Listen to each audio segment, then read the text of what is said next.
नमस्कार, मी सुवर्णा बुलेटिनमध्ये आपल्या सगळ्यांचं स्वागत। बातमी 36 जिल्ह्यांची आपल्याला वेगवान स्वरूपामध्ये बघायची आहे। पक्ष संघटन वाढवण्याकरता अनेक घटकांना पक्षात आणावं लागेल। येणारा काळ हा राष्ट्रवादी काँग्रेसचा असला पाहिजे असं विधान अजित पवार यांनी राष्ट्रवादी काँग्रेसच्या शिबिरात केलं। तसंच राज्यातील प्रत्येक गावात पक्षाचा बोर्ड आणि झेंडा लागेल असं काम करा असंही आवाहन अजित पवारांनी कार्यकर्त्यांना केलं। मंत्री धनंजय मुंडे यांनी शिर्डीत जाऊन आधी साईबाबांचं दर्शन घेतलं। पालकमंत्री व्हायची आपली इच्छा नाही असं मुंडेंनी म्हटलं। सध्या बीडमध्ये जे काही सुरू आहे त्यामुळे पालकमंत्री होणं बरोबर नाही। बीडच्या पालकमंत्री पदाची जबाबदारी मुख्यमंत्री आणि उपमुख्यमंत्र्यांनी घ्यावी अशी विनंती केल्याचं धनंजय मुंडे म्हणाले। पालकमंत्री पदाची जबाबदारी महायुतीच्या तिन्ही नेत्यांनी दिली आहे। हे पालकमंत्री असले तरी भरत शेठ हे मंत्री आहेत। आम्ही दोघंही समतोल राखून एकमेकांना सहकार्य करू अशी प्रतिक्रिया अदिती तटकरे यांनी पालकमंत्री झाल्यानंतर त्याबाबत दिली आहे। लोकसभा निवडणुकीनंतर पक्षात नाराजी होती, पण 6 महिन्यांमध्ये त्याला तोंड देत विधानसभेत आपण विक्रमी विजय मिळवला। राष्ट्रवादी काँग्रेसची ही ताकदच आहे। आम्ही युतीत असलो तरीही आमची विचारधारा सोडणार नाही असं विधान प्रफुल्ल पटेल यांनी केलं। भरत गोगावले यांनी पालकमंत्री पद डावलल्यानंतर महाडमधील शिवसैनिक संतप्त झाले। दरम्यान पुढील भूमिका ठरवण्याकरता रायगडमध्ये एका बैठकीचं आयोजन करण्यात आलं। यात भरत गोगावलेंनी नाराज शिवसैनिकांना सबुरीचा सल्ला दिला। लवकरच शिंदेंची भेट घेऊन चर्चा करू असं भरत गोगावले म्हणाले। नाशिकच्या पालकमंत्रीपदी गिरीश महाजन असल्यानं दादा भुसे नाराज असल्याची चर्चा सुरू आहे। दरम्यान मला डावललं अशातला काही प्रकार नाही। दिलेली जबाबदारी कार्यकर्त्याने पुढे न्यायची असते असं मत दादा भुसेंनी व्यक्त केलं। धनंजय मुंडे विरोधकांवर चांगलेच संतापले। विरोधकांनी माझ्यावरील एक तरी आरोप खरा करून दाखवावा, त्यानंतरच मी बोलेन, तेव्हा बोलायला कमी पडणार नाही। तर मला बदनाम करायचं तेवढं करा, पण माझ्या बीड जिल्ह्याच्या मातीला बदनाम करू नका असं धनंजय मुंडे म्हणाले। बीडच्या पालकमंत्रीपदावरून डावलल्यानंतर धनंजय मुंडेंनी वक्तव्य केलं। बीडची सध्याची स्थिती पाहून मीच दादांना विनंती केली की त्यांनी बीडचं पालकमंत्री पदाची जबाबदारी घ्यावी। जसा पुण्याचा विकास झालाय तसाच बीडचाही विकास व्हावा इतकीच भावना आहे असं धनंजय मुंडे म्हणाले। अजित पवारांकडे बीडचं पालकमंत्रीपद गेले हे चांगलंच आहे, मात्र त्यांनी आता पुण्यासारखं बीडकडेही लक्ष देण्याची गरज आहे।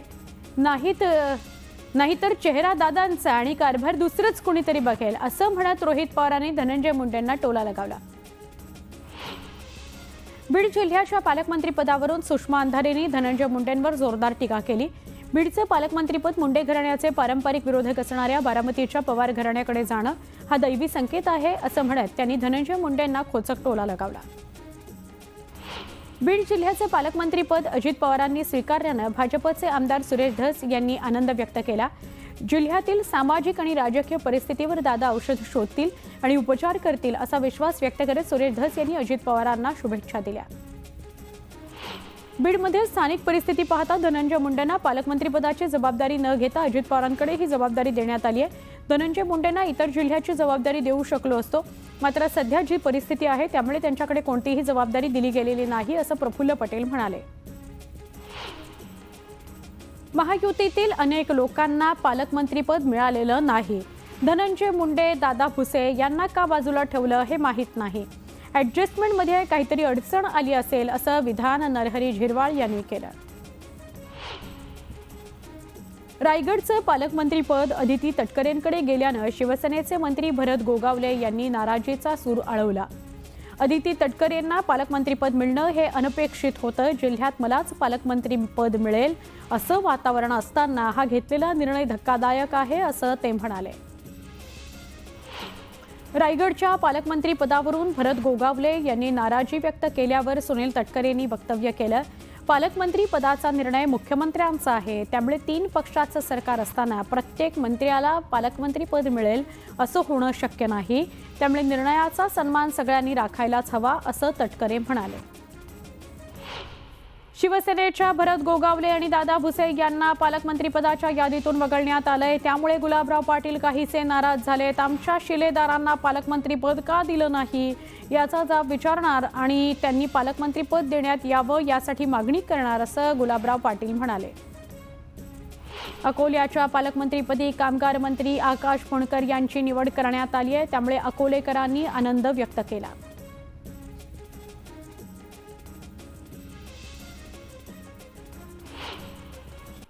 एक महत्त्वाची बातमी आहे. पुण्यामध्ये कोयत्यानं दहशत माजवणाऱ्या घटनांमध्ये वाढ होतीये. आता पुण्यातील विविध ठिकाणांहून पुणे पोलिसांच्या गुन्हे शाखेनं 7 पिस्तुलं जप्त केली आहेत. ही सगळी पिस्तुलं आणि त्यासोबत असलेली जिवंत काडतुसं वापरणाऱ्या 9 जणांना पोलिसांनी ताब्यात घेतलेलं आहे. या 9 जणांचं पिस्तूल बाळगण्यासाठीची अनेक कारणं आहेत. काही जणांनी जमिनीच्या वादातून स्वतःचं रक्षण करण्याकरता पिस्तूल विकत घेतलं आहे, तर काही जणांनी वर्चस्व राहावं यासाठी पिस्तूल खरेदी करण्याचं तपासातून निष्पन्न झालंय. विशेष म्हणजे ही सगळी पिस्तुलं मध्य प्रदेशमधून अगदी कमी किमतीत आणली जात असून पुढे याची विक्री लाखो रुपयांमध्ये होते आहे, हे सुद्धा समोर आलं. या प्रकरणात सागर ढेबे या तरुणासह इतर 8 जणांना पोलिसांनी अटक केली आहे. पुण्यात आज पकडलेल्या 7 पिस्तुलांची किंमत जरी 2,86,000 असली तरी ती मुख्य आरोपीने इतरांना कितीला विकली याचा तपास पोलिसांकडून सुरू आहे.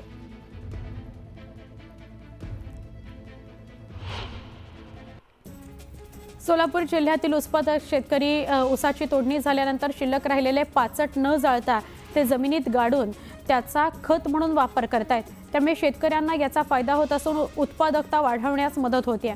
त्याचबरोबर वायू प्रदूषणाचंही प्रमाण कमी झालंय. रत्नागिरीच्या देवरुख बाजारात जीर्ण झालेले आणि वाकलेले इलेक्ट्रिक पोल कोणत्याही क्षणी पडू शकतात अशा परिस्थितीत आहेत. त्यामुळे जीर्ण पोल बदलण्याची मागणी स्थानिकांकडून होती आहे. देवरुखमधील सप्तलिंगी नदी गाळमुक्तीच्या प्रतीक्षेत आहे. कचरा प्लास्टिकनं नदी प्रदूषित झाली आहे, त्यामुळे नदीला गाळमुक्त करावं अशी मागणी करण्यात येते. 10वी पास असलेल्या आणि आरोग्य विभागाकडून कोणतीही परवानगी न घेता वैद्यकीय उपचार करणाऱ्यावर आरोग्य विभागानं धाड टाकली आहे. डिग्री नसतानाही रुग्णांवर उपचार केल्यानं कारवाई करण्यात आली. वाशिमच्या कामर गावात दारूमुळे प्रचंड व्यसनाधीनता वाढली आहे. त्यामुळे दारू दुकानं स्थलांतरणाचा ठराव गेल्या वर्षभरानंतरही प्रलंबित आहे. त्यामुळे दारू दुकानं हटवण्याच्या मागणीकरता 26 जानेवारीपासून गावकऱ्यांनी आमरण उपोषणाचा इशारा दिलेला आहे. धाराशिव यवतमाळच्या टिपेश्वर अभयारण्यामध्ये वाघाला पकडण्याकरता वनविभागाच्या विशेष पथकाची नेमणूक करण्यात आली आहे. गेल्या 6 दिवसांपासून शोध घेतल्यानंतरही वाघ काही सापडलेला नाही. चोपडा आणि अमळनेर तालुक्याच्या दरम्यान तापी नदीवर मातीचा बांध उभारून वाळू चोरी होत असल्याचा धक्कादायक प्रकार समोर आला होता. ही माहिती मिळताच अमळनेर प्रांताधिकाऱ्यांनी बांध उद्ध्वस्त केलेला आहे. पाचोऱ्यातील दोन्ही जिनिंग केंद्र 2 दिवस बंद ठेवण्यात आली आहेत. त्यामुळे केंद्रावरही किमान 1 ते 2 किलोमीटरच्या रांगा लागल्या आहेत, तर 70 ते 80 शेतकऱ्यांची वाहनं उभी आहेत. लोणावळ्यातील भांगरवाडी ते नांगरगाव हा उड्डाणपूल गेल्या अनेक वर्षांपासून रखडलाय. 4 वेळा भूमिपूजन होऊनही पूल पूर्णत्वास न आल्यानं नागरिकांनी संताप व्यक्त केलाय. या प्रकरणी सुनील शेळकेंनी संबंधितांची कानउघाडणी करत काम तात्काळ करण्याचे आदेश दिले. जुन्या मुंबई पुणे मार्गावर खडी, रेती आणि क्रशरची वाहतूक करणाऱ्या डंपरमधून मोठ्या प्रमाणात रस्त्यावर खडी सांडत असल्यानं अपघातांच्या प्रमाणात वाढ झाली आहे. त्यामुळे प्रशासनानं याकडे लक्ष देऊन कारवाई करण्याची मागणी करण्यात येते. बुलढाण्यातील केस गळती प्रकरणात डॉक्टर मिलिंद सूर्यवंशी यांनी दावा केलाय. रुग्णांना एका विशिष्ट फंगल उपचारानंतर पुन्हा केस आल्याचं समोर आलंय. त्यामुळे हा रोग संसर्गजन्य नाही आणि असल्यास त्याची प्रसार होण्याची गती अत्यंत कमी आहे असं डॉक्टर म्हणाले. श्रमिक मुक्ती दलाच्या नेतृत्वात 8 जानेवारीपासून सांगलीच्या शिराळा तालुक्यात आंदोलन सुरू आहे. आज आंदोलनाचा 10वा दिवस. जोपर्यंत सरकार मागण्या मान्य करणार नाही तोपर्यंत माघार घेणार नाही असा इशारा आंदोलनकर्त्यांनी दिला. धूळ आणि अस्वच्छतेमुळे अकोला शहराची डस्ट सिटी म्हणून ओळख झाली आहे. मात्र याकडे पालिका दुर्लक्ष करत असल्याने नागरिकांनी स्वच्छता मोहीम राबवली. त्यामुळे पालिकेचा भोंगळ कारभार पुन्हा चव्हाट्यावर आला आहे. राष्ट्रीय नेते माजी खासदार स्वर्गीय बाळासाहेब आपटे यांच्या जयंतीनिमित्त पुण्याच्या राजगुरुनगर इथं मॅरेथॉन स्पर्धेचं आयोजन करण्यात आलंय. यावेळी हजारो स्पर्धकांनी यात सहभाग घेतला. जळगाव जिल्ह्यातील जिल्हा परिषदेच्या एका शाळेत भला मोठा अजगर आढळून आला. यावेळी एका सर्पमित्रानं पत्र्याच्या छतात लपून बसलेल्या अजगराला पकडून त्याला नैसर्गिक अधिवासात सोडून जीवदान दिलं. नागपुरातील नव्या विमानतळावर उतरणारं पहिलं विमान हे बायो फ्युएलवर धावणार आहे असा विश्वास केंद्रीय मंत्री नितीन गडकरी यांनी व्यक्त केला. चाळीसगावातील विश्रामबागेत पायाला जखम झाल्याच्या अवस्थेत एक मोर आढळून आला होता. यावेळी कृषी मित्रानं मोरावर उपचार करत त्याला जीवनदान दिलं.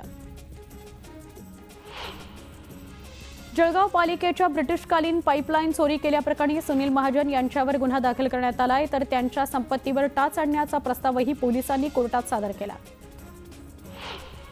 ड्रग्ज मुक्त कराडसाठी कराड पोलिसांच्या वतीनं पोलीस रनचं आयोजन करण्यात आलं. या मॅरेथॉनमध्ये राज्यातील हजारहून अधिक स्पर्धकांनी भाग घेतला. हिंगोलीच्या सेनगाव तालुक्यातील साखरा तांडा या गावातील विहिरीत पिसाळलेल्या कुत्र्याचा मृतदेह आढळला. याच विहिरीत पाणी नागरिक पिण्याकरता वापरतात. त्यांना आरोग्य विभागाकडून अँटी रेबीज लस देण्याचं काम सुरू आहे. बारामतीच्या ॲग्रिकल्चरल डेव्हलपमेंट ट्रस्टच्या कृषी विज्ञान केंद्राच्या शेती प्रदर्शनामध्ये 110 एकरमध्ये विविध शेतीचे प्रयोग घेण्यात आलेत. 20 जानेवारीपर्यंत शेतकऱ्यांना हे प्रदर्शन पाहता येणार आहे. बीड जिल्ह्यात थंडीची लाट सुरू असताना मोडकळीस आलेल्या बसमुळे प्रवाशांचे हाल झाले. अशातच बसच्या खिडक्यांना काचा नसल्यानं बसमध्ये गार वारा आल्यानं प्रवाशांची मोठी गैरसोय होते. गुहागर विजापूर महामार्गावर रामपूर घाटात धुक्याची दाट चादर पसरली आहे. त्यामुळे वाहन चालकांना वाहनं चालवताना मोठी कसरत करावी लागते. गाडीचा हेडलॅम्प किंवा फॉग लॅम्प लावूनच प्रवास करावा लागतोय. सोलापूर कृषी उत्पन्न बाजार समितीत कांद्याची आवक 50% घटली आहे. दररोज 500 ट्रक कांद्याची आवक होत असताना शनिवारी केवळ 250 ट्रक कांदा मार्केटमध्ये आल्यानं आवक घटली आहे. अमरावती जिल्ह्यातील बहिरम इथं बहिरम बाबाची यात्रा विदर्भात प्रसिद्ध आहे. या यात्रेत मातीच्या भांड्यात शिजणारं मटण प्रसिद्ध असून हे मटण खाण्याकरता खवय्यांनी तोबा गर्दी केली. जळगावातील चाळीसगाव इथल्या केंद्रावर कापूस खरेदी अवेळी बंद केल्यानं शेतकऱ्यांच्या वाहनांच्या लांबच लांब रांगा लागल्या. व्यापाऱ्यांचा माल आधी खरेदी केला जात असल्यानं शेतकऱ्यांना पूर्ण दिवस ताटकळत राहावं लागत असल्याचा आरोप करण्यात आला. धरणगाव तालुक्यातील चमगाव इथल्या सीआरपीएफचे जवान यांनी पुण्यातील सीआरपीएफच्या कॅम्प परिसरामध्ये गळफास लावून घेत आत्महत्या केली. यावेळी त्यांच्या मूळ गावी त्यांच्या अंत्यसंस्कार शासकीय इतमामात करण्यात आले. पुण्यातील शाळांना शिक्षण आयुक्त सचिंद्र सिंह यांनी अचानक भेट दिली. यावेळी त्यांनी जिल्हा परिषदेच्या शाळेतील विद्यार्थ्यांशी संवाद साधला.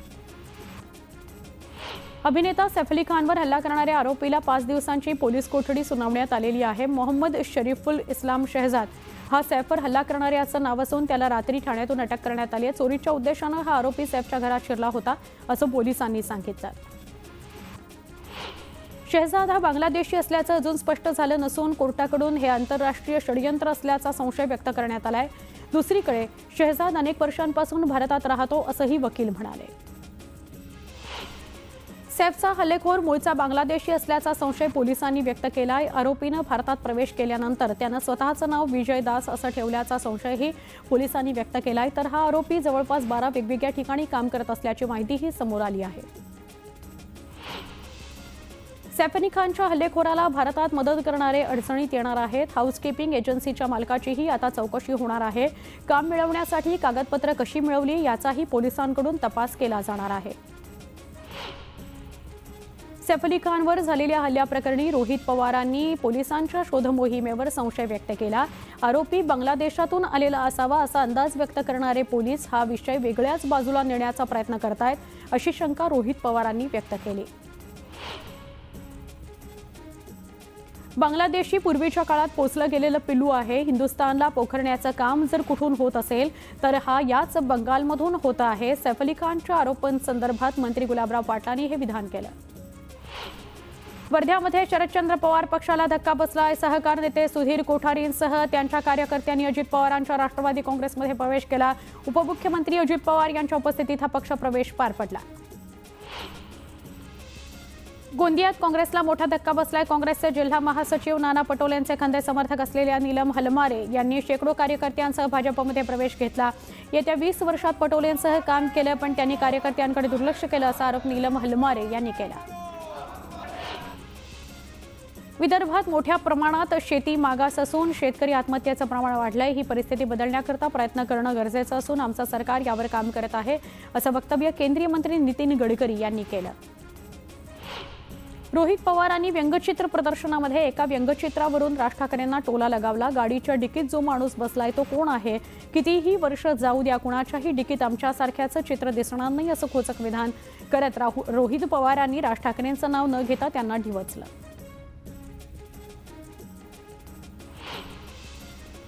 छोटा ब्रेक पहा फक्त न्यूज 18 लोकमत.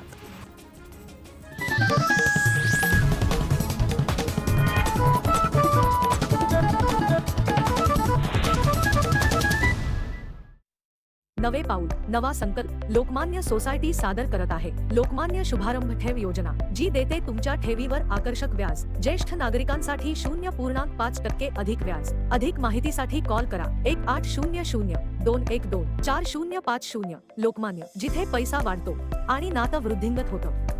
इंडियाचे नंबर 1 सिप्लाटिन याचं पोव्हिडॉन आयोडीन स्किन इन्फेक्शन्सवर परिणाम करतं आणि त्वचा सोलवटणे, कापणे आणि जळण्यावरही. सिप्लाटिन, स्किनचं first aid. You dreamt of European engineering, of modern design, of craft that's comfortable. With the best-in-class maintenance cost, we made your dreams a reality. Behold, the Škoda Kodiaq. Škoda.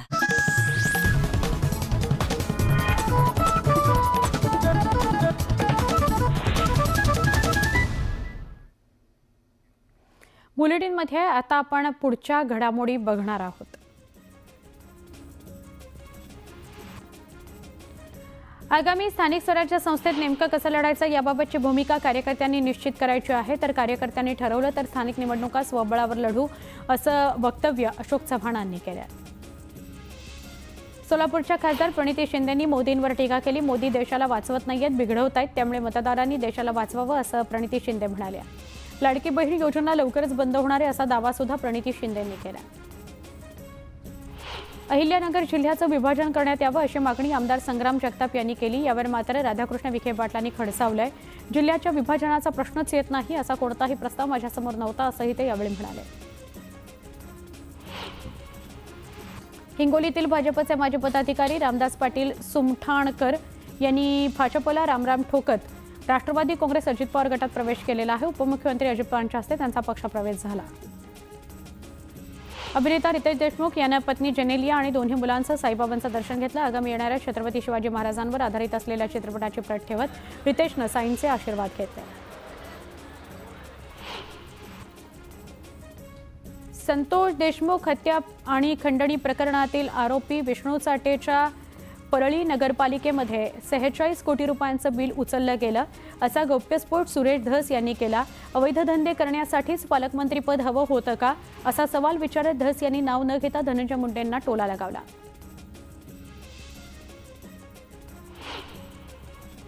सारंगी महाजन यांनी परळी शहर पोलीस ठाण्यात जमीन फसवणुकीसंदर्भात पुरावे आणि कागदपत्र दिलेत. परळीतील जिरेवाडीमध्ये कोटींची जमीन असल्याचा दावा करत सारंगी महाजन यांनी धनंजय मुंडेंवर आरोप केले. परभणी आणि बीडमधील घटनेच्या निषेधार्थ छत्रपती संभाजीनगरात जनाक्रोश मोर्चा निघाला. यावेळी जोपर्यंत आरोपींना फाशीची शिक्षा देत नाही तोपर्यंत लढाई थांबणार नाही, असा इशारा नागरिकांनी दिला. तर सोमनाथ सूर्यवंशी यांच्या कुटुंबानं मोर्चात सहभाग घेतला. जनाक्रोश मोर्चात अंबादास दानवे सहभागी झाले. संभाजीनगरातील मोर्चाला अंबादास दानवेंनी पाठिंबा देत आरोपींच्या शिक्षेची मागणी केली. वाल्मिक कराड विरोधात रोज वेगवेगळी माहिती समोर येते, मात्र ईडी कारवाई का करत नाही, असा सवाल अंबादास दानवेंनी उपस्थित केला. तर सरकारही पक्षपातीपणा करते, असा आरोप दानवेंनी केला.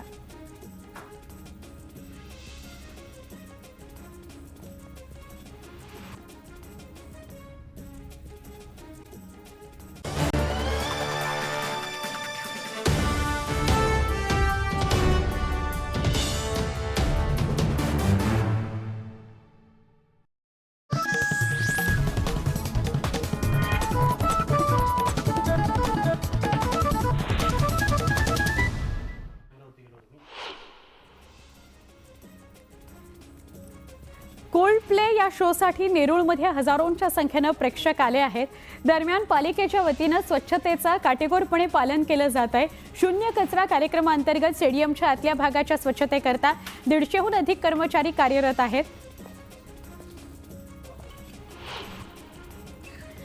कल्याण ग्रामीण विधानसभेतील 14 गावातील मोकाशीपाडा इथं गोदामातील भंगार आणि माल चाळीवर पडला आणि यात एक जण गंभीर जखमी झाला. काही जण मलम्याखाली अडकले अशी माहिती आहे.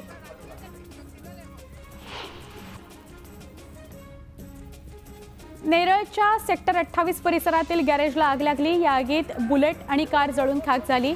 शॉर्ट सर्किटमुळे आग लागल्याचा संशय व्यक्त करण्यात आलाय.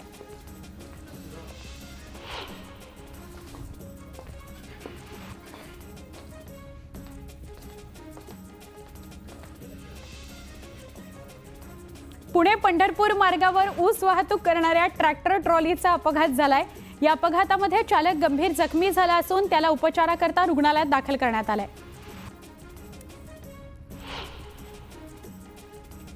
शाळेत जाणाऱ्या एका अल्पवयीन मुलीला 2 नराधमांनी जबरदस्तीनं हॉटेलमध्ये नेलं. तिच्यावर अत्याचार केला. बुलडाण्याच्या मेहकरमधली ही घटना आहे.